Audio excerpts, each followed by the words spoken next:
I am Atul Rana and today we will be doing Bohr's model. Okay.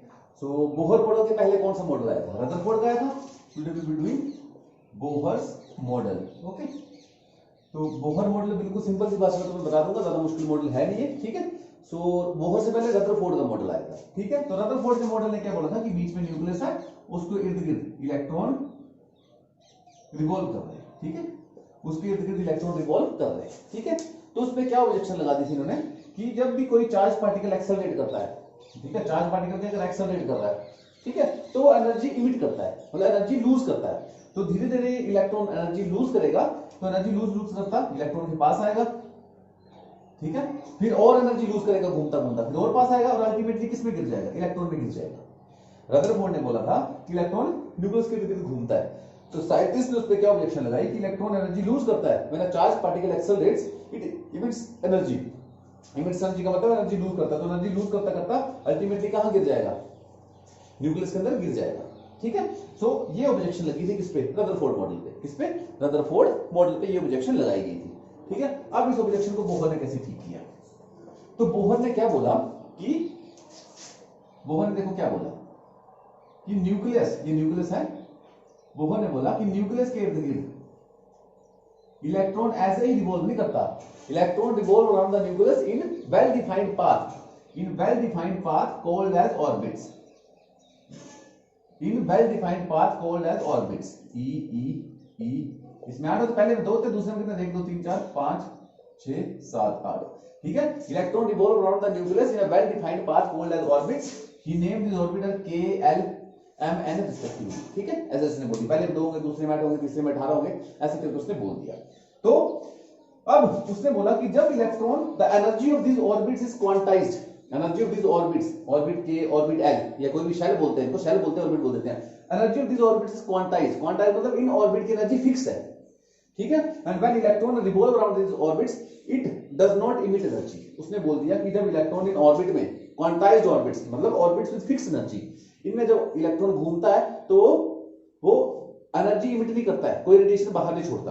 तो बाहर नहीं छोड़ता है तो एनर्जी लूज नहीं करेगा, तो इसमें नहीं गिरेगा.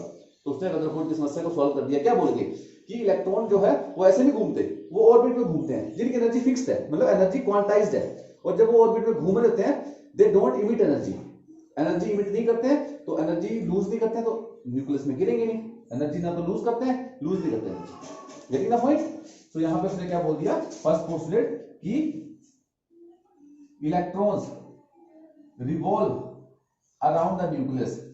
Electrons revolve around the nucleus in well defined path called as orbits या शेल्स. ठीक है. कि इलेक्ट्रॉन ऐसे नहीं घूमते, वेल डिफाइंड पाथ में घूमते हैं, कॉल्ड ऑर्बिट्स या shell. He named these orbits as k l m n and so on. बढ़ते रहते हैं k l m n so on. ठीक है. सेकंड उसने बोला maximum electrons in an orbit can be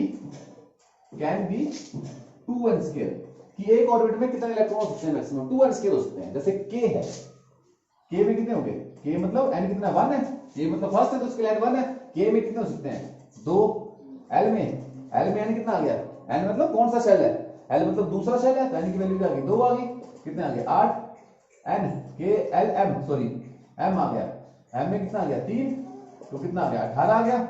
n में n मतलब चौथा शेल है, फर्स्ट 2 3 4, तो n की वैल्यू क्या पुट करेंगे? यहाँ पे हम 4 पुट कर देंगे. क्या आ गया? 32 आ गया. ठीक है. ओ 50 आ गया. तो ऐसे करके उसने बोल दिया कि maximum electrons in an orbit can be 2n square. Formula n मतलब k के लिए n 1 है, l के लिए 2 है, m 3, ऐसे करके इलेक्ट्रॉन निकाले जा सकते हैं. ठीक है. इसने बोल दिया. ठीक है. इसने ये बोला. और आगे देखो कि क्या हुआ. इसने बोल दिया energies of these orbits are fixed. These orbits are quantized. These orbits are quantized orbits.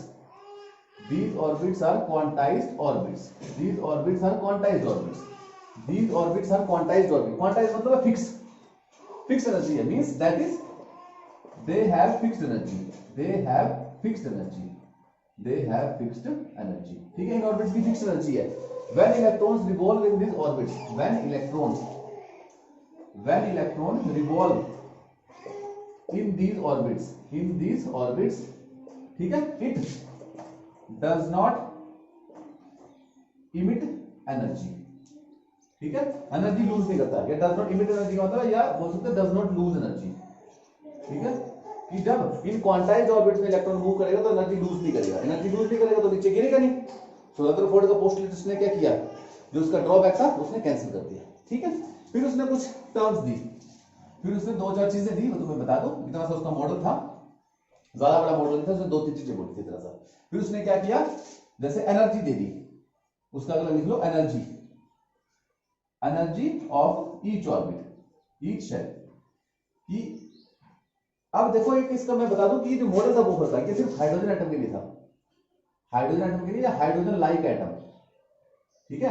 Hydrogen atom का मतलब कैसा एटम जिसके पास एक इलेक्ट्रॉन हो, या हाइड्रोजन लाइक एटम कौन से हैं, जैसे हीलियम प्लस, हीलियम के पास एक इलेक्ट्रॉन है, ठीक है, हीलियम प्लस के पास एक इलेक्ट्रॉन है, या लिथियम 2 प्लस उसके पास एक इलेक्ट्रॉन है। तो इसका मॉडल सिर्फ हाइड्रोजन एटम या हाइड्रोजन लाइक एटम के लिए जिसके पास सिर्फ एक इलेक्ट्रॉन है, ठीक है। तो उसने एनर्जी ऑफ ईच सेल कितनी बताई, energy of each shell, energy किसने वैल्यू बताई, -1312/n² इनटू z², ठीक है। उसने बोला कि हर एक सेल की एनर्जी फाइंड आउट करनी है। मान लो इलेक्ट्रॉन घूम रहे सेल्स में, तो हर एक सेल की एनर्जी होगी, ठीक है, k वाले की अलग होगी, l वाले की अलग होगी, ठीक है। तो एनर्जी फाइंड आउट करने के लिए उसने बता दिया, फार्मूला क्या निकाला उसने, अभी फार्मूला कैसे निकाला, उसने कैलकुलेशंस की थी, एक्सपेरिमेंट किए थे, अपने को सिर्फ याद करना है। इसने फार्मूला बता दिया -1312/z² किलोजूल पर मोल, किलोजूल पर मोल कितनी एनर्जी होगी, -1312/n² इनटू z², z क्या होगा उसमें, एटॉमिक नंबर, एटॉमिक नंबर।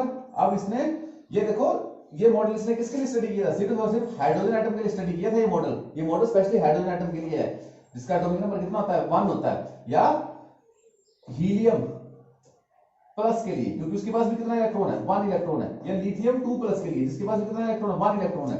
तो ऐसा एटम जो 1 इलेक्ट्रॉन है उसी पे ये मॉडल चलता है, बाकी पे नहीं चलता। ये जो एनर्जी की वैल्यू सारी की सारी ये इसने यूनि इलेक्ट्रॉन स्पीशीज के लिए जिसके पास एक इलेक्ट्रॉन है, जैसे हाइड्रोजन हो गया, हीलियम प्लस, उनके लिए निकाली थी। तो यहाँ पे एटॉमिक नंबर कितना होगा, 2 होगा, एटॉमिक नंबर कितना होगा, 3 होगा, ठीक है। तो Z क्या आ गया, एटॉमिक नंबर आ गया। ये मॉडल सिर्फ हाइड्रोजन एटम या हाइड्रोजन लाइक एटम्स के लिए है जिनके पास एक इलेक्ट्रॉन होता है, ठीक है। जैसे कोई हीलियम प्लस में आयंस आ गया, लिथियम प्लस आ गया। N का मतलब है सेल कौन सा है, अगर K होगा तो N की वैल्यू क्या आएगी, 1 आएगी, L होगा तो N की वैल्यू क्या आएगी, 2 आएगी। उस हिसाब से ये कांस्टेंट है, Z की वैल्यू तुम भर दोगे, हाइड्रोजन नंबर तो 1 होगी, हीलियम प्लस होगा तो 2 आएगी, लिथियम 2 प्लस आएगा तो 3 आएगी, और N की वैल्यू 1 2 3 भर सकते हो, तो इससे एनर्जी निकाल सकते हो, ठीक है। इसलिए ये बोल दिया, एनर्जी निकालने का फार्मूला दे दिया। अब एनर्जी के अलावा इसमें जब देखो इलेक्ट्रॉन इन ऑर्बिट में घूम रहा है तो उन ऑर्बिट का कोई रेडियस भी होगा, तो उसने रेडियस निकालने का फार्मूला दे दिया, रेडियस ऑफ ऑर्बिट। उसने रेडियस निकालने का फार्मूला क्या दिया, a0n², a0n² upon z, a0n² upon z। a0 का था वैल्यू 59.9 पिकोमीटर, रेडियस है, उसने निकाल के दिया, a0 की वैल्यू 52.9 पिकोमीटर, n क्या है, KLMN कौन सा शेल है, ठीक है, z क्या है, एटॉमिक नंबर, एटॉमिक नंबर, ठीक है।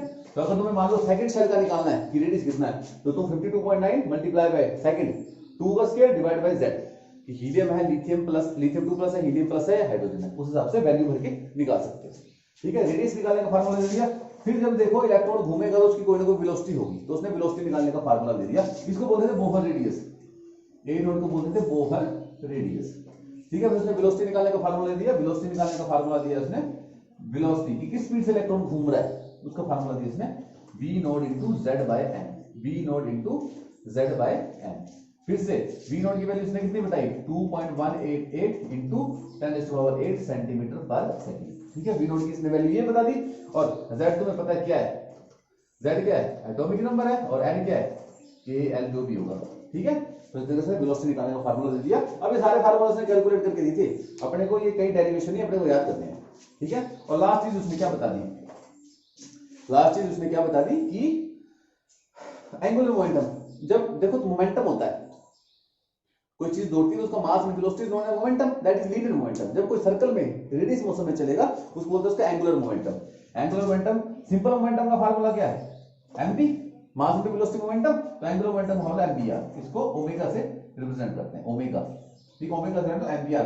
उसने मोमेंटम निकालने का फार्मूला दे दिया एन एच बाय 2 पाई। एच क्या है? प्लैंक्स कांस्टेंट, जिसकी वैल्यू तुम्हें पता ही है, एच क्या है? प्लैंक्स कांस्टेंट, पाई की वैल्यू पता है, और एन, ये एन है, ये एन है, एन एच बाय 2 पाई। एन की वैल्यू क्या आएगी कि फर्स्ट सेल में घूम रहा तो कितना मोमेंटम होगा, सेकंड में घूम रहा तो कितना मोमेंटम होगा, थर्ड में घूम रहा तो कितना मोमेंटम होगा, ठीक है। तो इसने सारी बातें ये बता दी, और एक उसने एक चीज और बताई थी कि जब मान लो इलेक्ट्रॉन यहां पे है, ठीक है, के में है, के से उसको एल में जंप करना है, ठीक है, के की एनर्जी मान लो E1 और एल की एनर्जी मान लो E2, के से उसको एल में जंप मारना है, के की एनर्जी मान लो E1 और K2 की मान लो E2, ठीक है। तो उसको दोनों एनर्जी के बीच में डिफरेंस कितना आएगा, मतलब delta E is equal to E2 minus E1। तो उसको जंप मारने के लिए इतनी एनर्जी चाहिए। मान लो यहाँ पे 40 जूल एनर्जी थी, यहाँ की एनर्जी मान लो सपोज करो 40 थी, 40 जूल, यहाँ की 20 थी, तो उसको जंप मारने के लिए कितनी एनर्जी चाहिए, 20 चाहिए। कैसे पता कि तुमने 40 में से 20 काट के, दोनों के बीच में एनर्जी डिफरेंस कितना 20 का है, तो इलेक्ट्रॉन को उतनी एनर्जी चाहिए। तो energy difference between two can be calculated by energy of the upper orbit minus energy of the lower orbit, ये इसने बता दिया था, ठीक है। तो this was the Bohr what you से दिस बोहर मॉडल। अब इसके पॉजिटिव प्लस एंड माइनस हम अगले लेक्चर में